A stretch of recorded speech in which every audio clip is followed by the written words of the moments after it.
Hey there, good morning. How are you, everybody? Oh, wait, I forgot to put on my Beatrix necklace because y'all know need some power to do these lives. So good morning, everybody. I know it's 9 a.m. where I live and want to say good morning and, excuse me, just letting you know I'm popping on here because I want to talk about what I did and did not do to start a global movement, which I did do. I'm going to have to say, I'm going to just stand in my founderness and claim that back in 2015, I had this idea and I wanted to create something in my community that made a difference for people. Hi, everybody. If you're here, just say hi so I can see you. How do I share this? I guess I'm going to have to figure this out later.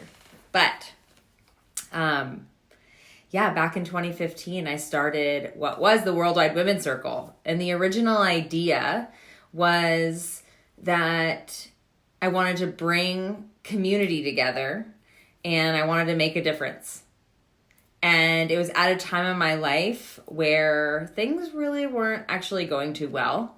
I was having a lot of confusion. Hi, Kat. Good morning. I was having a lot of, back then, I can't say I have it all figured out yet. But back then, I had a lot of confusion around like what I wanted to do.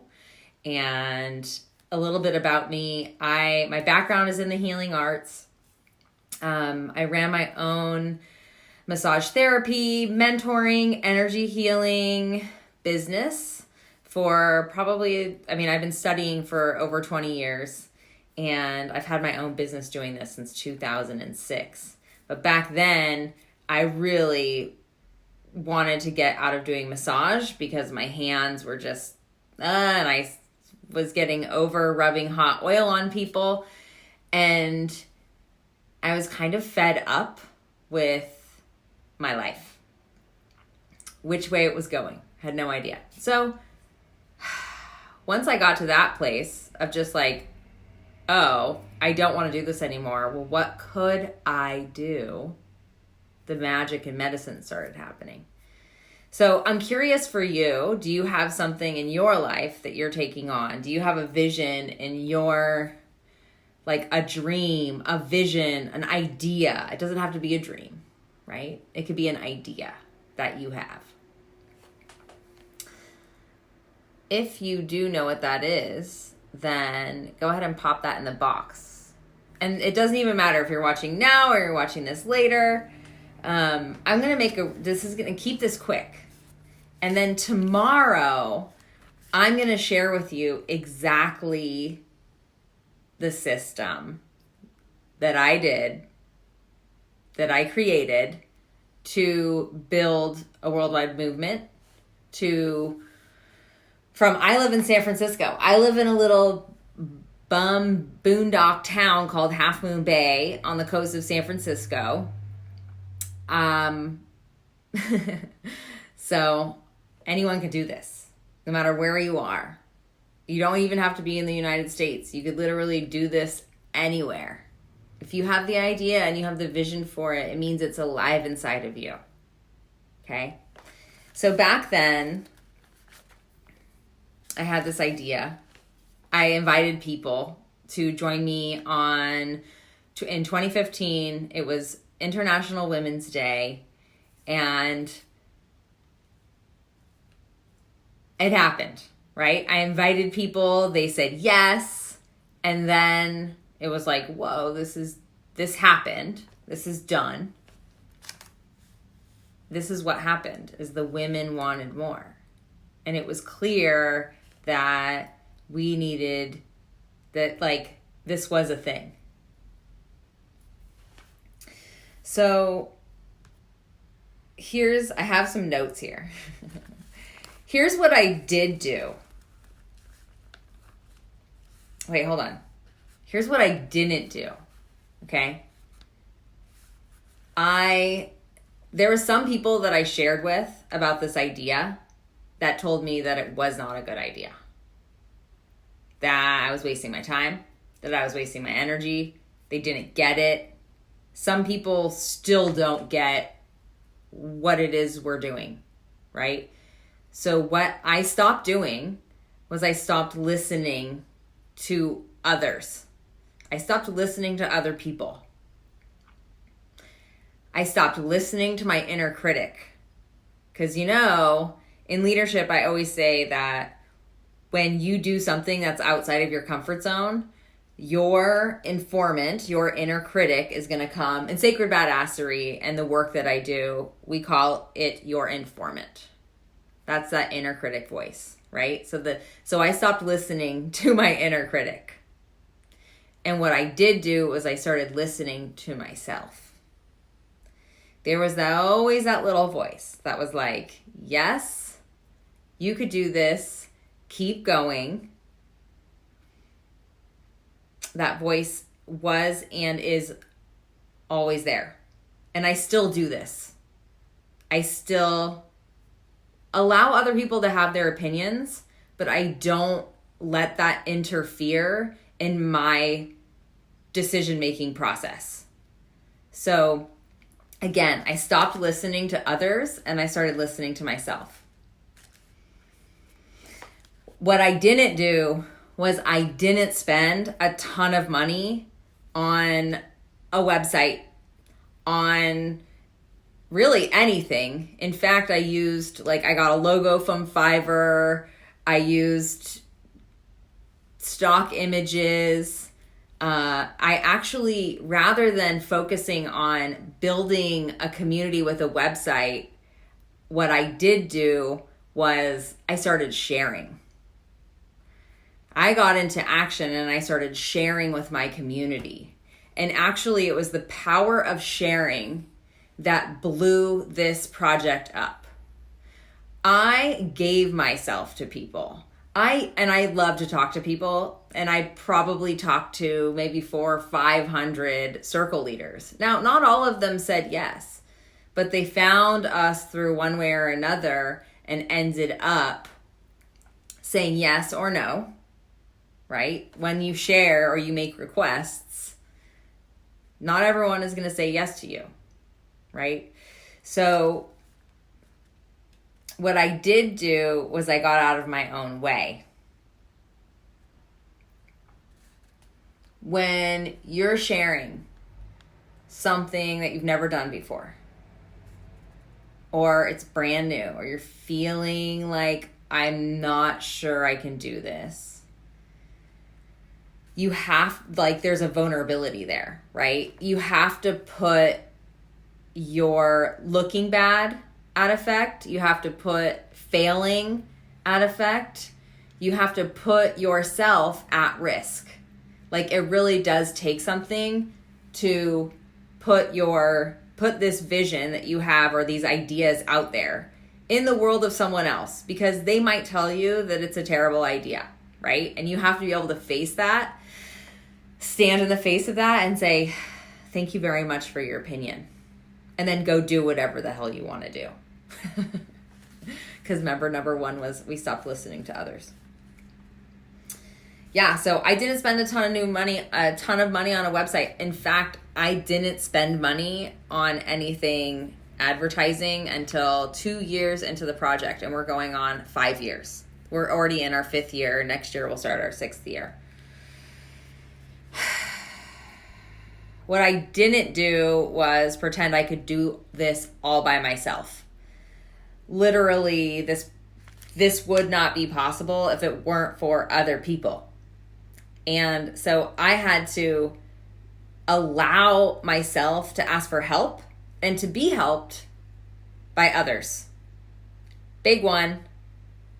How often do you just do the me, myself, and I game? Because you don't want to look bad, or you don't want to look vulnerable, or you don't want to look weak, or you don't want to look like you know what you have, that you or how do I say this? You don't want to look like you don't know what you're doing, right? Like, it's human to not know, especially if you're trailblazing. If you're trailblazing, you're not going to know. So what works is to share and get this out in community. Get it in with your people, right? Like, I would be traveling in Peru, right? In Peru a couple years ago for a Worldwide Women's Circle. And I would meet someone, and then they would get curious and they would say, so what do you do? And then I would put myself out there. Well, I started a global women's movement called the Worldwide Women's Circle. And they would be like, oh my God, that's so cool. I want to do that. When's your next date? And then they would sign up. This project only grew if I was sharing and the other leaders were sharing, right? Because other leaders, it just happened. We have the global turn on, and Kristen, I'm not going to say any last names here. Kristen, who's a beloved, she signed up to lead a global turn on circle on October 27th. 2 days later, her friend, a woman that she went and sat in her women's circle, Jennifer, she signed up. Why? Because Kristen shared with Jennifer about October 27th. So I want you guys to trust sharing. Trust your ability to share with the right people at the right time. All this stuff is coming back to you. These visions that you have, these ideas that you have, they do not work if you play the me, myself, and I game. If you keep it all to yourself. You have to get out there in community. Get your idea out there in community. Put yourself at effect, right? Like, this might be a bad idea. You might fail. All of those things are real and possible, but you don't know until you try, right? Like, back in 2015, if I had known that what would happen was 4,000 women, men, and children would sit in circle over 4 years, and that I myself would be mentoring facilitators, I wouldn't have been so resistant to starting. But I'll tell you what, I was resistant because I was afraid, right? I was afraid that I was going to fail. I was afraid that I wasn't good enough. I was afraid that people were going to notice that I failed, that I fucked this thing up, excuse my language.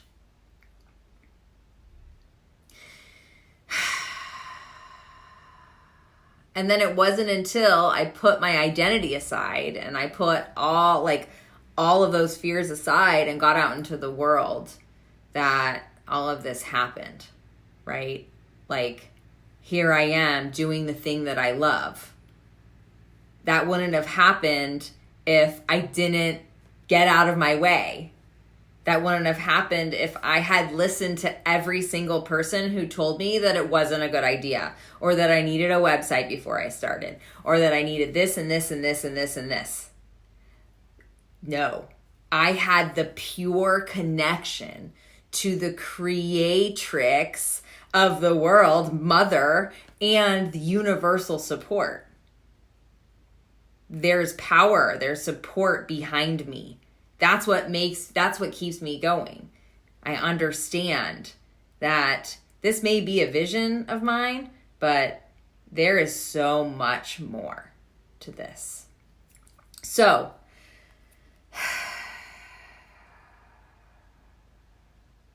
tomorrow, I'm going to share my...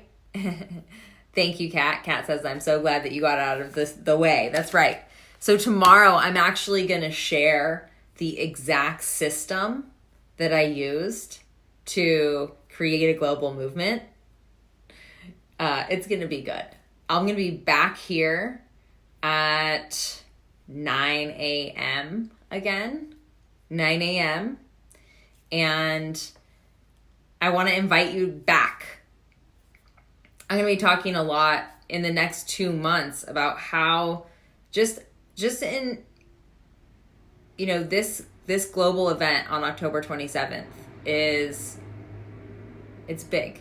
We're going for 100,000 watts of current, of power around the world. This is big work. We're utilizing the energetic ley lines of the world. We're maybe creating some new ones. I don't even know if that's possible. I'm just talking here. But these are ancient practices. And we're bringing them into the now, right? Every single person who participates, whether you're a circle leader, you're leading an event, or you're a guardian, you guys all matter to this. And I want to nurture you, right? So there's a couple things that how we're going to do that. One, I'm going to go live. 1, 2, I started actually today. I don't want to not talk about this. Today I started let's see, how do I say this? I'm dropping a program. Descend. It's called Descend. And what I realized in all of this is that if we don't give ourselves the space to drop into our creation, to sit in it, to understand our power, and like have this vision and let our power move through it, that we're never going to get anything done. That there's going to be women and men and children and people who are just walking around in this world saying, you know, I had a good idea once. Yeah, fuck that. You have a good idea now. Let's nurture that. So Descend is, I'm actually never going to lead this live again. At least I don't think. I'm going to do a 12-week meeting on Wednesdays at 12. And it's going to be like literally you giving yourself the space to work on your project, work on your vision, let go of the things that need to be, I'm going to talk about that tomorrow on exact strategy, but letting go of the things that do not serve you right now. Like there's things you're doing that do not support this vision. We're going to identify those and understand them, and then get to work. And this is really in the world of feminine leadership. How we take feminine leadership, which is different from masculine leadership, but also needed. Masculine leadership is needed, and we will be bringing that in. That's why it's the global turn on. If you look at our logo, there's the stick, there's like the linear, right? Going into the bowl. The masculine and the feminine. Take a look so you can see what I'm talking about, right? So Kate says, great message. Thank you. Sharing my needs is so hard for me. Yes. See, this is true. And go share something. I love you. Yeah. Anyway. Okay. So Descend is the place for you to take some space to bring your creation and your vision to life. I'm starting it next week on Wednesdays at 12. It's $297, which is like, boom, oh my God. And I can split it up into 2 payments of $150. If you pay in full, you will get a half an hour with me on the phone. So that's Descend. That's all I'm going to say about Descend. But I hope to see you next week, because this is good medicine that you need. So with that, I'm complete. Tomorrow at 9 a.m., actually every day at 9 a.m., if I can do it, I will be coming on and sharing a little bit about what it took to bring this global movement to life, and how feminine leadership in your own life can help put your visions into super drive. Super drive. I don't even know if that's a word, but I don't care. All right. So that's all I have to say. And with that, we are complete. Have a wonderful day.